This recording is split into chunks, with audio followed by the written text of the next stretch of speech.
네, 오늘 주여 이 사람은 이라는 제목으로 우리 주님께 쓰임받는 생에 대한 주제로 말씀을 드리도록 하겠습니다. 사람이 복이 있다고 할 때 여러 가지 의미가 있겠는데요. 그 중에서 아마 제일 최종적으로 복된 삶이라고 할 만한 것은 우리 하나님 앞에 하나님께서 사용해 주시는 인생, 하나님께서 자신의 선한 목적을 위해서 우리의 삶을 통해서 역사하시고 사용해 주실 때 우리는 진정으로 복된 인생이라고 할 수 있으리라 믿습니다. 저와 여러분의 삶이 우리 하나님께서 사용해 주시는 삶이 될 수 있기를 바랍니다. 우리 내일 다음 주부터 해서 2월에는 우리 장로 선거도 있고 또 8월에는 안수 집사와 권사를 선출하는 이제 이런 선거가 있는 계제로 해서요. 이 하나님께서 이 직분을 주셔서 사람을 세우시고 또 교회가 교회의 어떤 자연스러운 과정을 통해서 인정을 받게 해서 이제 사람을 세워서 봉사를 하게 하는데요. 이 장로나 권사나 안수 집사로 섬기는 것만이 아니라 우리의 삶 전체가 우리 하나님께서 사용해 주시는 바로 이제 그러한 인생이 되는 것에 대해서 성경이 어떻게 말씀하고 있는가 넓은 의미에서 우리가 한번 먼저 생각을 해보고자 합니다.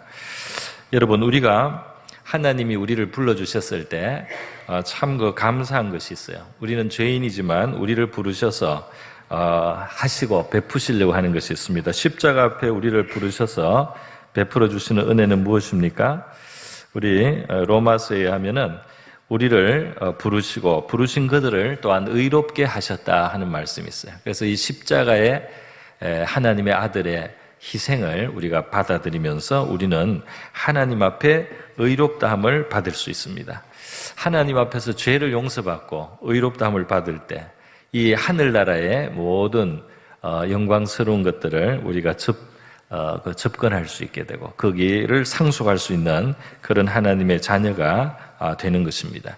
그래서 이렇게 우리 주님 앞으로 놓으면 우리가 하나님 앞에 놓을 때 하나님이 우리에게 이렇게 해주시는 거예요. 그러니까 이것은 우리의 어떤 공로가 필요가 없습니다. 우리가 겸손한 마음으로 회개하고 주 예수를 믿을 때, 그 복음을 받아들일 때 하나님은 우리의 죄를 사하시고 우리를 의롭다고 하시고 천국의 상속자까지 그렇게 삼아주셔요. 그러나 우리를 부르신 이 부르심의 삶 안에서 하나님께서 또 이루어 가시기를 원하는 게 있는데 이것은 우리와 하나님이 함께 협력해서 우리와 하나님이 손발을 맞추면서 행하면서 살아가는 삶입니다. 그래서 예수님께서 나와 손을 잡고 함께 동행하자 그런 의미로 나를 따르라 이런 말씀들을 제자들에게 해주셨어요. 이건 주님과 함께 가자는 말씀입니다. 이 세계, 이 만물은 그냥 있는 것이 아니고 다 각각의 쓰임이 있습니다. 그래서 이 만물은 지음을 받은 이 만물은 그냥 우연히 있고 또 어쩌다가 있는 것이 아니고 그것은 목적이 있고 창조주 하나님의 사용하시는 목적이 있다 이 말입니다. 그래서 우리 인생도 바로 우리 목적을 이제 발견하고 그 목적을 이루면서 살아가는 삶이 될 때 우리가 비로소 온전하게 채워진다고 할 수가 있어요. 그리고 우리가 만족할 수 있고 우리의 영혼에 정말 결핍된 것이 왜 있는가 말이죠. 그것은 우리의 원래 해야 될 바로 그 역할을 다 하지 못할 때는 우리에게 결핍이 있을 수밖에 없다 이 말입니다. 마가복음 11장에 보면은 예수님께서 예루살렘에 입성하시는 장면이 나옵니다.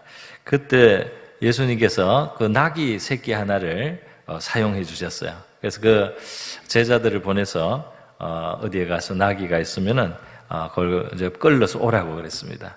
그래서 제자들이 갔는데요. 주인들이 아니 왜 우리 나귀를 끌으시오? 그러니까 예수님이 시킨 대로 주께서 쓰시겠다. 주님이 사용하려고 하니까 주시오. 그러는 거예요.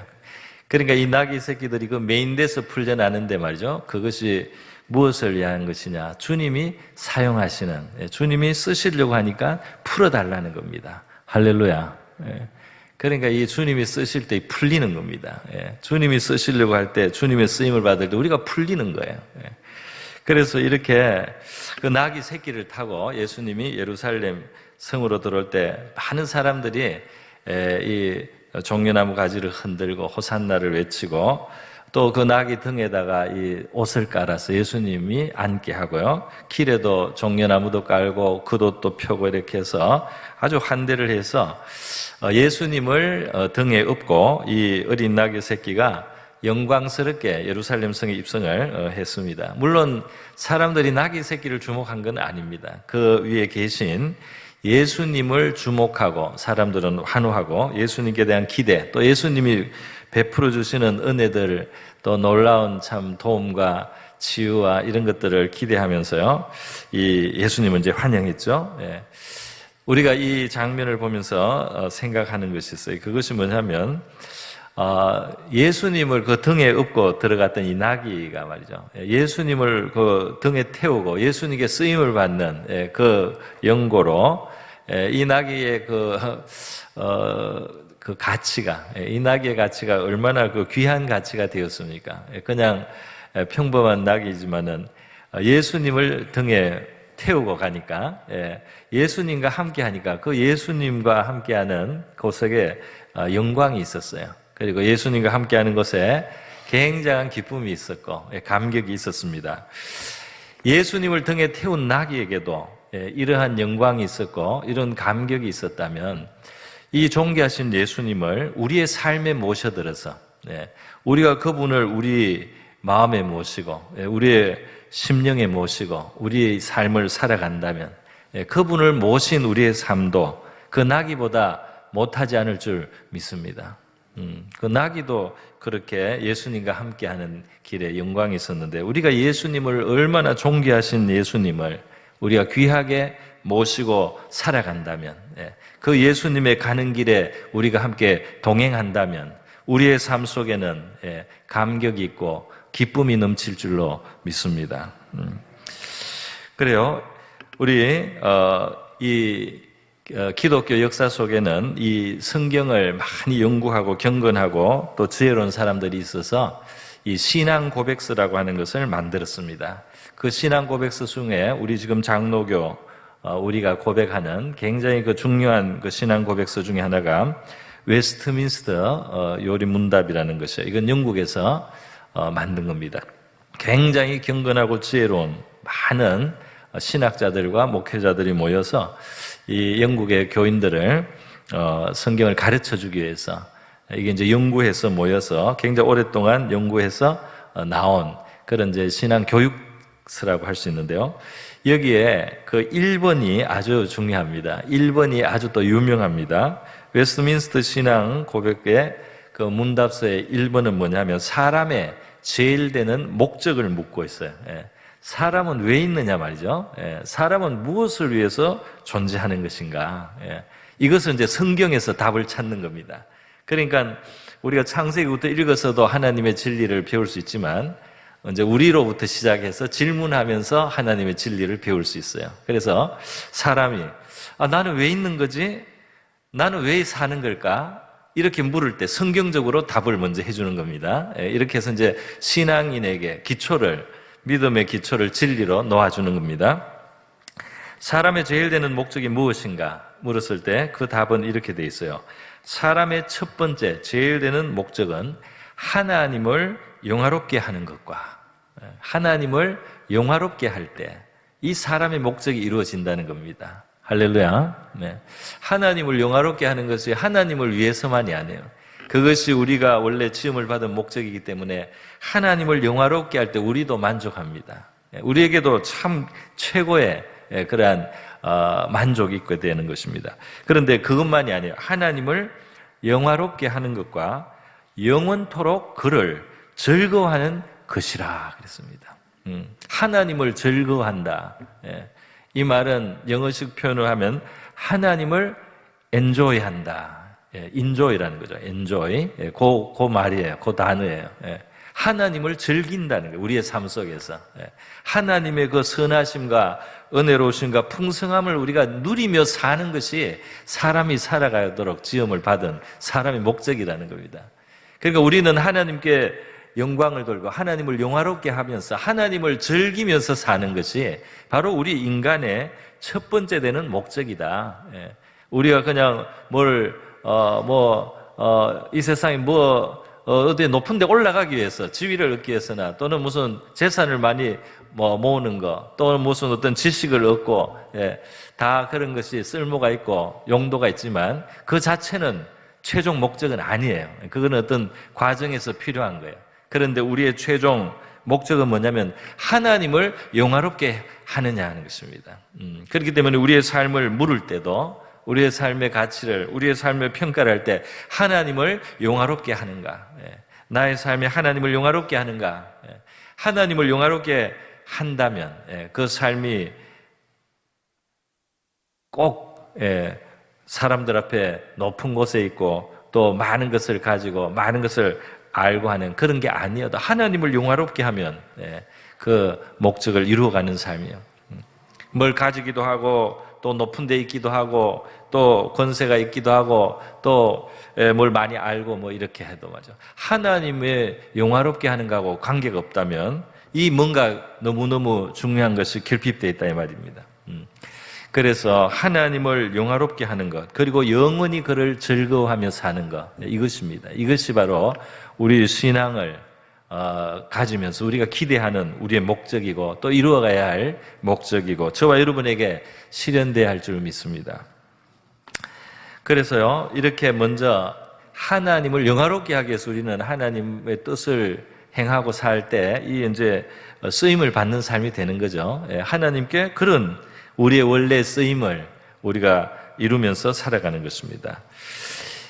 이어서 제가 말씀드리려고 하는 것은 이것입니다. 그래서 이렇게 살아가는 우리는 어떻게 해야 되느냐 하면 우리 각자의 길을 주목해야 됩니다. 우리 각자의 길을 생각하고 바라보고 하나님 앞에 받은 나의 삶의 목적, 그리고 하나님 앞에서 가진 나의 길, 하나님이 나를 불러서 행하라고 하시는 그 일, 거기에 우리의 관심을 기울여야 되는데요.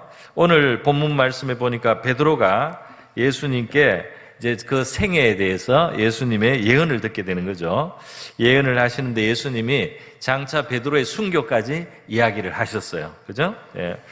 예수님이 너가 젊어서는 띠뛰고 다녔는데 이제 늙어서는 팔을 벌리리니 남이 내게 띠뛰고 원하지 않는 곳으로 데려갈, 팔을 벌린다 이 말 속에는 나중에 십자가의 순교를 상징하는 의미가 있습니다. 그런데 이거를 꼭 십자가라고 하지 않고 이렇게 애매하게 말씀하신 것은 이제 좀 더 넓게 그 십자가의 길을 말하는 거죠. 그러니까 앞으로 너가 살아가는 것은 너 마음대로 사는 것이 아니고 하나님의 뜻 안에서 너 자신을 희생하고 내어주면서 사는 삶이 될 것이다. 그리고 그 속에는 십자가의 순교, 베드로가 나중에 십자가의 순교를 했습니다. 전해 오는 전설에 의하면 이 로마의 황제가 큰 박해를 할 때 베드로가 피하지 않고 그 박해를 받고 이제 체포되어서 십자가에 처형될 때 베드로가 자기가 예수님을 모른다고 부인했던 부끄러운 과거가 있는 사람이기 때문에 예수님처럼 죽을 자격이 없다. 그래서 나를 거꾸로 십자가에 못 박아라. 십자가를 뒤집어서 머리를 밑으로 해가지고 그렇게 나를 십자가에 못 박아 달라고 그렇게 부탁을 했어요. 그렇게 순교했다는 이야기가 있습니다. 그런데 여러분, 이렇게 죽음으로써 하나님께 영광을 돌린다. 이 순교는 하나님께 굉장히 큰 영광이 됩니다. 그리고 이 순교의 자리를 통해서 복음이 강력하게 증거가 돼요.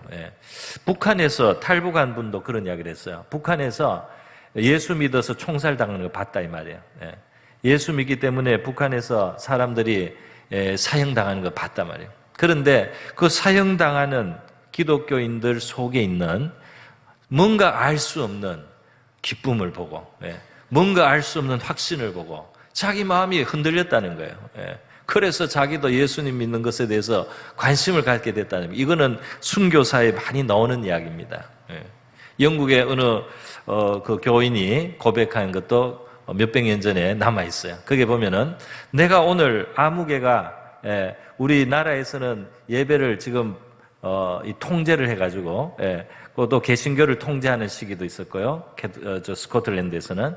그래서 이게 자유롭게 할 수 없는 예배인데 거기에 예배드리고 신앙생활 하다가 이 순교당하는 사람을 내가 오늘 가서 봤는데 참 내가 오늘 안 갔어야 됐는데 갔다 그랬어요. 왜 안 갔어야 됐느냐? 그 죽어가는 모습을 보니까 나도 저렇게 죽고 싶다는 생각이 들었다 이 말입니다. 그래서 나도 나중에 순교할 것 같다는 겁니다. 그 모습이 너무너무 자기 마음을 사로잡았다는 거예요. 그렇게 주님을 위해서 목숨을 바칠 수 있는 사람의 확신과 그들의 영혼에 하나님이 주시는 위로와 평안을 보고 사람들은 이 세계를 초월하는 것을 발견하게 된단 말이에요. 이 땅에서 죽음이 제일 무섭고 처참한데 그것이 문제가 되지 않는 그런 모습을 볼 때 나도 저렇게 되고 싶다 이런 생각이 든다는 거예요. 그래서 베드로가 말이죠. 그 죽음으로써 하나님께 영광을 돌릴 것을 예수님이 가르치셨다. 이렇게 오늘 말씀을 하고 있습니다. 베드로가 대충 알아들었을 겁니다. 대충 알아듣고 이제 하는 말인데, 그런데 이제 여기서 중요한 말이 뭐예요? 베드로가 그 말을 알아듣고 예수님이 그래 너는 나를 따르라 했는데 베드로네 이 답이 말이죠. 좀 못마땅한 답을 했어요. 뭐라고 했느냐면 주님 이 사람은 어떻게 되겠습니까? 하고 옆에 있던 요한을 가르쳤어요.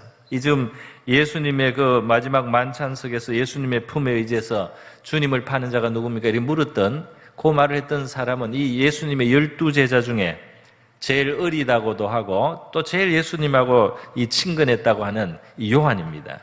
그래서 베드로가 자기에 대해서 예수님이 말씀하고 나니까 이 화살을 요한으로 돌렸어요.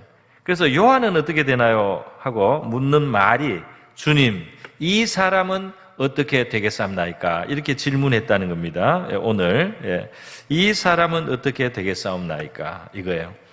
그래서 예수님이 이제 대답이 길어집니다. 예수님 뭐라고? 내가 올 때까지, 내가 나중에 이 재림으로 다시 이 세계를 심판하러 올 때까지 그는 죽지 않고 순교하지 않고 그때까지 오래 살아서 그냥 살게 내가 그렇게 했다 할지라도 너하고 무슨 상관이냐? 너는 십자가에 죽고 이 사람은 오래오래 수백 년 살게 했다가 예수님 재림을 맞이하게 한다고 할지라도 그게 너하고 무슨 상관이냐? 이렇게 물었습니다. 예수님이 되묻는 거죠. 물론 이것은 요한을 그렇게 예수님이 수백 년 살게 해서 예수님 재림 때까지 살려놓겠다는 그런 뜻이 아니라 너하고 상관이 없다는 그것이 이제 포인트라고 23절에 말씀하고 있죠. 여기서 중요한 것이 있습니다. 그게 베드로 같은 잘못을 많은 사람들이 한다는 거죠. 그게 뭐냐? 다른 사람하고 자기를 자꾸 비교하려고 한다 이 말입니다. 주님이 너는 지금 순교로 나에게 영광을 돌리는 앞날이 있다 이렇게 했는데 그럼 나는 그런데 저 사람은 어떻게 돼요? 저 사람은 어떻게 돼요? 주님이 우리에게 어떤 것을 부탁하시고 어떤 소명을 주시고 어떤 일을 하게 하시는데 나는 이런데 저 사람은 어떻게 돼요? 저 사람은요?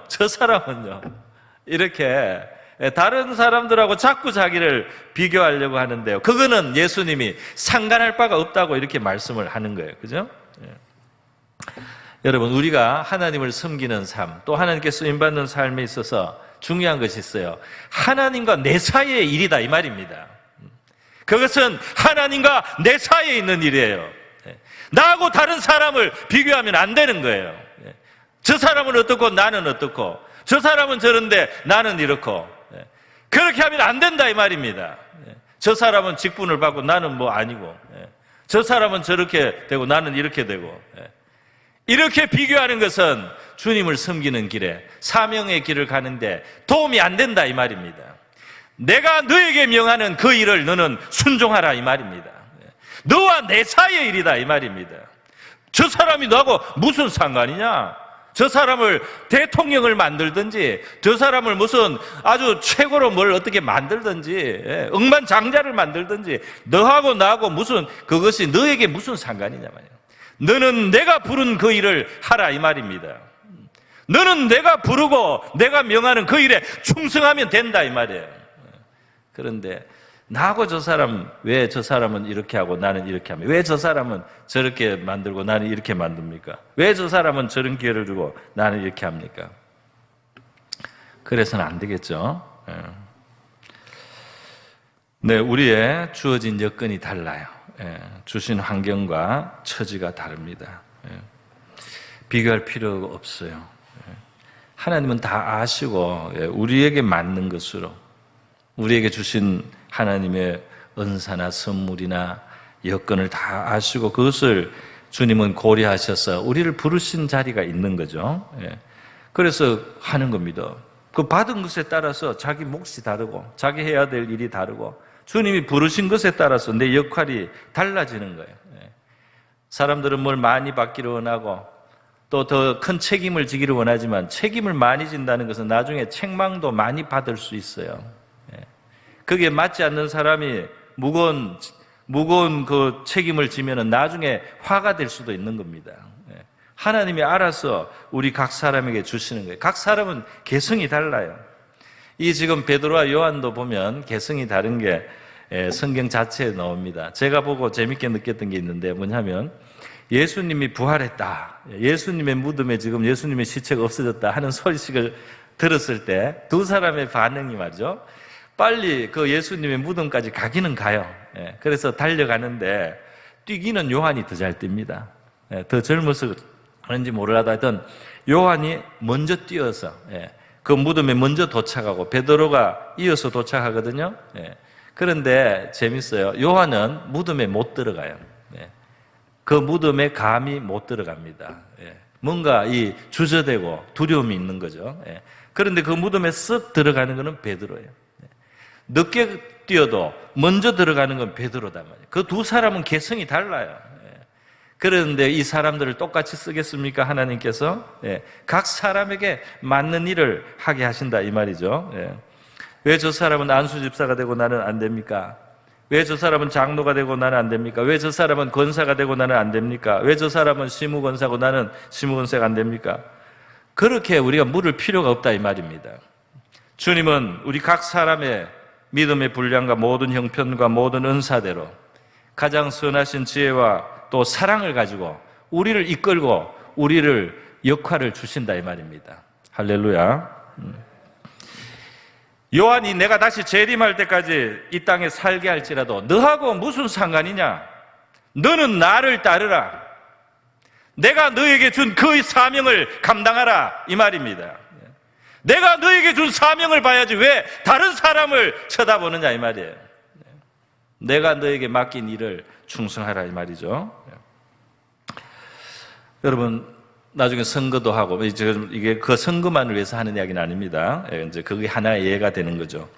선거 결과에 대해서 어떤 사람들은 교회가 나를 인정 안 했다 이렇게 말하는 경우가 있어 가끔. 왜 성도들은 나를 몰라줄까? 성도들이 몰라주는 게 아니에요. 그렇게 생각하지만 안 되죠. 그것은 사람들을 통해서지만은 여러분이 하나님의 주권을 인정해야 되잖아요. 그게 하나님이 나를 두시는 자리다 말이에요. 그렇기 때문에 교회에 섭섭하다 이러면 안 되는 거죠. 혹시 안 되더라도. 하나님이 나를 여기에 두시는구나, 저기에 두시는구나, 우리가 이렇게 받아들이면 되는 것입니다. 왜 사람이 어떻고 교회가 어때서 나는 몰라줄까? 이렇게 마음을 가질 일이 아니다 이 말이죠. 어떤 사람은 그냥 집사님으로 있는 게 본인에게도 축복이 될 수도 있어요. 장로가 안 되고 안수 집사님으로 있는 게 더 나을 수도 있어요. 어떤 사람은 목사가 안 되는 게 나을 수도 있어요. 왜냐하면 그게 더 맞는 자리면은 또 그게 더 맞는 자리면 어려운 자리라도 가야 됩니다. 더 무거운 짐을 지우면 주님이 지우면 그걸 져야 돼요. 왜냐하면 그것이 그 사람의 최선이기 때문에 내가 그걸 원하고 안 원하고 이게 중요한 게 아니잖아요. 사람들이 알아주고 안 알아주는 게 중요한 게 아니에요. 주님이 모든 것을 배려하셔서 우리에게 적당한 일을 맡기고 우리의 사명을 주실 때 그 자리에 충성할 뿐이다 이 말입니다. 누가복음 14장에 보면요, 사람들이 상석에 자꾸 앉으려고 해요.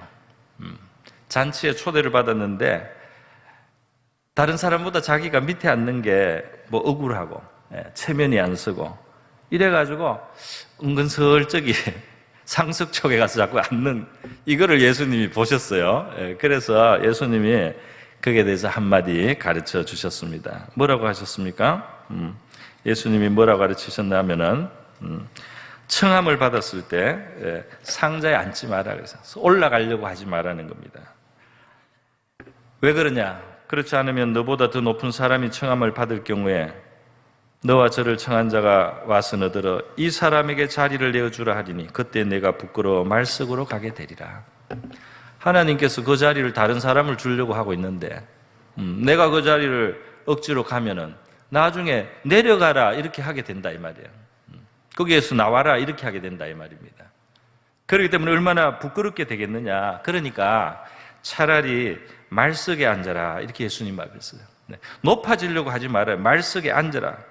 그러면 너가 상석에 앉을 사람이면 주인이 와서 벗이어 올라 앉아라 이렇게 하게 된다 이 말입니다. 너가 정말 그 자리에 갈 사람이면 주인이 와서 왜 이렇게 당신은 이렇게 말석에 있습니까? 상석으로 가셔야 됩니다 하고 올려 앉힌다 이 말이에요. 그때 함께 앉은 모든 사람 앞에 영광이 있으리라. 그러니까 우리가 위에 갈 필요는 없습니다. 하나님의 집에서 하나님의 나라에서 뭘 할 때 우리가 윗자리에 앉을 필요가 없어요. 왜냐하면 그 자리를 두실만 하면은 하나님이 두시길 원하면 우리를 끌어올린다 이 말이에요. 그래서 억지로 올라가려고 하다가 부끄러움을 당하지 말라 이 말입니다. 그렇게 말씀하시는 거예요. 무릇 자기를 높이는 자는 낮아지고 자기를 낮추는 자는 높아지리라. 주님은 두실 자리에 자기의 사람을 둡니다. 주님은 쓰실 사람을 쓰는 겁니다. 뭐를 몰라주고 이런 게 아니에요. 주님이 쓰시려고 하면 쓰시기 때문에, 주님이 두시려고 하면 두시기 때문에 주님의 손에 맡기는 게 좋습니다. 그리고 높은 거를 안 바라보는 게 더 나아요. 왜냐하면 안 바라봐도 올리시면 영광이 되는데 내가 이만큼 바랐는데 이렇게 낮추면은 부끄러움이 된다 이 말입니다. 여러분, 그래서요 오늘 우리는 주변을 볼 필요도 없고 뭘 탐할 필요도 없고 주님이 나에게 주신 내 소명을 깨닫고 지금 나에게 명하신 길을 충실하게 가는 것이 우리에게 가장 복이 되는 줄 믿습니다. 쓰실 만할 때 쓰시고 쓰실 만한 자리에 우리를 두신다 이 말이죠. 그러니까 그만한 믿음을 우리가 가져야 되겠어요. 자, 마지막으로 한 가지 더 말씀드리겠습니다. 그것은 뭐냐면 우리가 예를 들면 교회에서는 직분 같은 게 있지만 그 직분만 가지고 하나님이 쓰시는 건 아니죠. 교회에서 이제 제도적인 기관이다 보니까 뭐 장로가 있어서 당회가 구성돼야 되고 당에서 의논해서 정해야 될 일도 있고 또 건사란 직분이 있어서 특별히 좀 더 어떤 일을 직무를 지울 수도 있고 안수 집사님으로서도 해야 될 그런 짐도 있을 수 있습니다. 그런데 말이죠. 사실은 이 본질은 그 자리가 아니에요. 자리가 아니고 하나님이 우리에게 하게 하는 일이 중요합니다. 할렐루야. 그러니까 직함이 없어도 어떤 사람은 하나님 앞에 장로처럼 쓰이는 겁니다. 직함이 없어도 어떤 사람은 권사처럼 쓰이고 권사처럼 상을 받을 수가 있어요. 그 직함만 가지고 그 내용이 없으면은 그게 가치가 있겠습니까? 여러분, 우리는 신자로서 말이죠. 누구나 하나님 앞에 기본적으로 아주 중요한 사명들이 있어요. 마태복음 5장에 하면 우리를 빛이라고 불러요. 예수님이 빛이신데 빛이신 예수님을 따르는 우리도 이 세상의 빛인데 너희 빛을 사람들 앞에 비춰라 그랬어요. 그런데 그 빛이 뭐냐? 착한 행실이라 그랬습니다. 착한 행실. 너희 착한 행실을 보고 하늘에 계신 너희 아버지께 영광을 돌리도록 사람들이 그렇게 하라. 이게 큰 사명이에요. 우리의 착한 행실이 사람들 앞에 빛이 되어서 하나님 앞에 영광을 돌리게 하면 이것이 큰 일이다 이 말입니다. 예수님께서는 우리를 부르셔서요 열매를 맺게 하십니다. 요한복음 15장 16절에 의하면 너희가 나를 택한 것이 아니요 내가 너희를 택하여 세웠나니 이는 너희로 가서 열매를 맺게 하고 또 너희 열매가 항상 있게 하여 내 이름으로 아버지께 무엇을 구하든지 다 받게 하려 함이라. 그러니까 하나님이 우리의 삶 속에 맺으시기를 원하는 열매들이 있어요. 에베소서 5장에 의하면 빛의 열매가 나옵니다. 그 빛의 열매가 뭐냐면 여기 있습니다. 같이 읽습니다. 시작. 빛의 열매는 모든 착함과 의로움과 진실함에 있느니라 그랬어요. 그러니까 이것이 열매. 하나님 볼 땐 이게 중요합니다. 이 열매가 풍성하면 그 사람은 하나님 앞에 굉장히 귀한 일을 하는 거예요. 그리고 하나님이 그 상을 줘요, 상을. 값을 줍니다. 이 열매 맺은 것에 대한 상을 주는 거예요. 아버지께 무엇을 구하든지 다 받게 하려 합니다. 하나님이 많은 것을 주시게 돼요. 응답하시게 돼요. 할렐루야. 여러분, 에베소서 2장 말씀 한번 또 같이 보겠습니다. 중요한 말씀인데 한번 보겠습니다. 같이 씁니다. 시작. 우리는 그가 만드신 바라 그리스도 예수 안에서 선한 일을 위하여 지으심을 받은 자니 이 일은 하나님이 전에 예비하사 우리로 그 가운데서 행하게 하려 하심이니라. 그래서 자, 우리를 만드셔서 우리가 하나님의 피조물일 뿐 아니라 또 예수님 안에서 또 새로운 피조물이에요. 이렇게 예수님 안에서는 죄를 용서받고 또 더 새로운 피조물이 됐습니다. 그래서 하나님의 작품이고 하나님이 만드신 하나님의 피조물인데요. 우리는 그리스도 예수 안에서 선한 일을 위해서 지으심을 받았다 이 말이에요. 그러니까 사람이 선한 일을 하며 살아야 되는 거죠. 그 선한 일의 열매, 그게 가족을 향해서, 이웃을 향해서, 교회를 향해서, 사회를 향해서, 나라를 위해서, 인류를 향해서 선한 일을 해야 되는 거예요. 그게 크든 작든 한 사람을 위한 것도 작은 일이 아니고 또 온 나라를 위해서 하는 일도 작은 일이 아니고 당연히요. 그 하나님이 주신 선한 일을 해야 돼요. 이 일은 하나님이 전에 예비하사 그랬습니다. 그러니까 하나님이 준비하셨다 이 말이에요. 우리로 그 가운데서 행하게 하려 하심이라. 그래서 하나님은 우리한테 어쩌다가 대충 일을 맡기는 분이 아니에요. 우리에게 주어진 그 환경과 역할을 할 수 있도록 하나님이 준비를 하십니다. 그러니까 내가 가진 어떤 과거의 경험이나 내가 가진 어떤 무슨 배운 것이나 내가 가진 어떤 체험이나 그런 것들 내가 하나님께 받은 뭔가 있어요. 하나님이 나를 준비해 가셨어요. 하나님의 어떤 선한 일을 해서 쓰신다 이 말이에요. 여러분, 하나님 앞에 여러분은 살아온 것 자체가 하나의 교육을 받은 거예요. 그죠? 이 살면서 경험한 일이 다 하나님의 교육이에요. 그렇지 않습니까? 신앙 안에서도 많은 일을 겪고 하나님께 받은 것도 있고 선물도 있고 여러 가지 있잖아요. 하나님이 왜 그런 걸 합니까? 그것을 나중에 활용하라는 겁니다.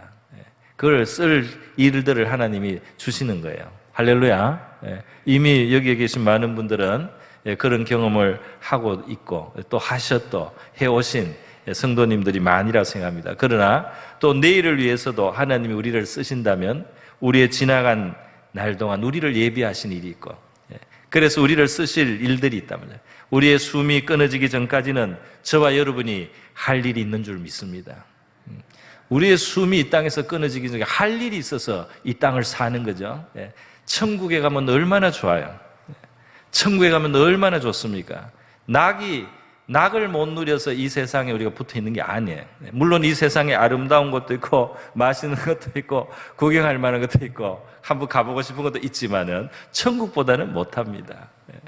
그래서 가끔씩 가서 우리가 기분 전환하는 건 좋아요. 그런데 구경 다니는 게 인생의 목적이 되면은 좀 나중에 허무해지겠죠. 나중에는 좀 허무해지죠. 왜냐하면 선한 일을 위해서 지으심을 받았다. 선한 일을 위해서. 여러분, 이 하나님은 때로 우리를 쓰시기 위해서 훈련하십니다. 이걸 말씀드려야 되겠네요. 훈련을 하십니다. 출애굽기에 보면은 이스라엘 백성들이 이집트에서 고생을 많이 하고 노예살이로 아주 고생을 할 때 하나님께서 모세를 태어나게 해가지고 이스라엘 사람이면서 그 이집트 왕의 공주의 양아들로 성장하게 해서 아주 유능한 사람을 만들어줬습니다.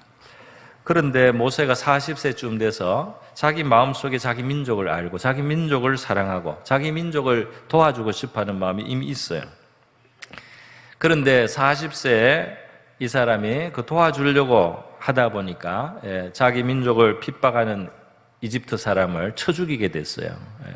그래서 살인자가 되고 말았습니다. 그리고 그걸 왕이 알고 이러니까 그냥 도망가서 광야로 도망을 가게 됐어요. 그래서 광야에서 40년을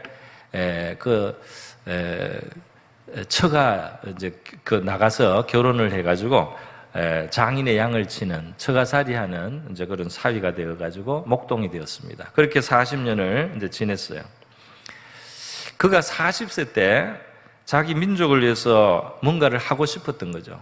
아주 뜨거운 민족을 사랑하는 마음이 있고, 또 자기는 유능하고 힘이 있고 지혜가 있고 아주 유능하다 이 말이에요.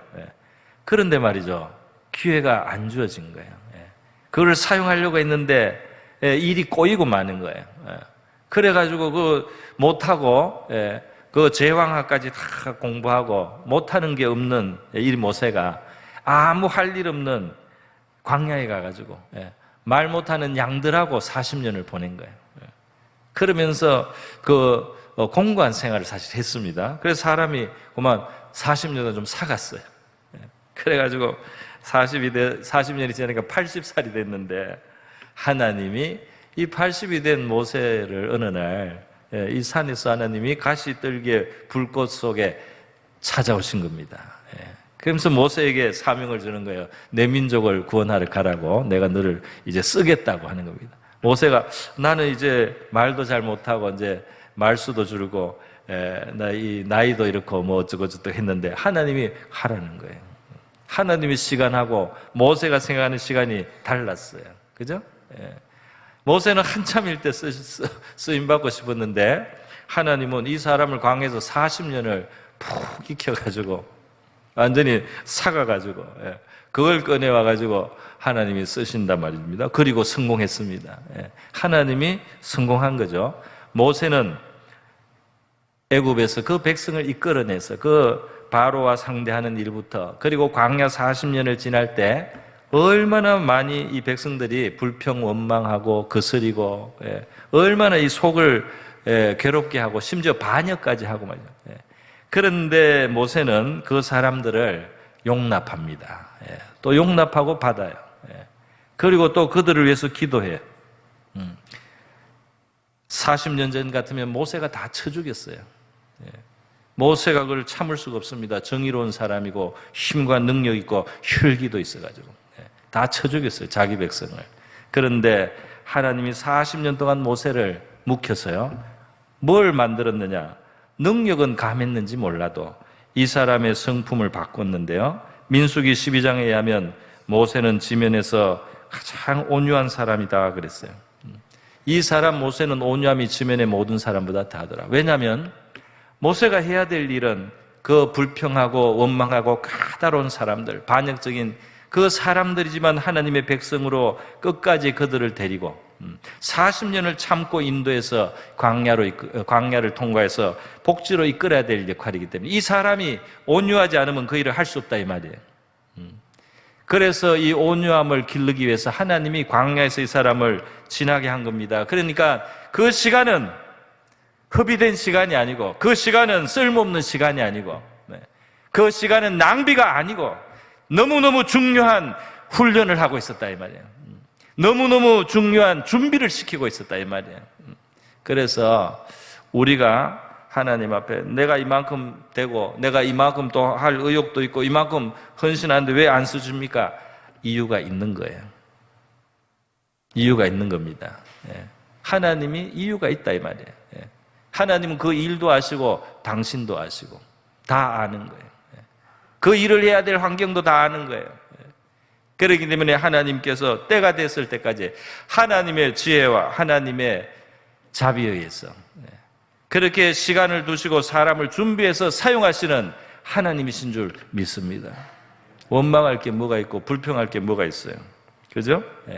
우리는 우리에게 주어진 이 자리와 처지와 환경을 잘 받아들이면서 그 안에서 우리의 충성을 기울이고 또 그 안에서 하나님의 뜻을 찾으면서 행할 수 있기를 바랍니다. 오늘의 일에 충성하시고 하나님 앞에 쓰임받는 저와 여러분 되기를 주님의 이름으로 축원합니다.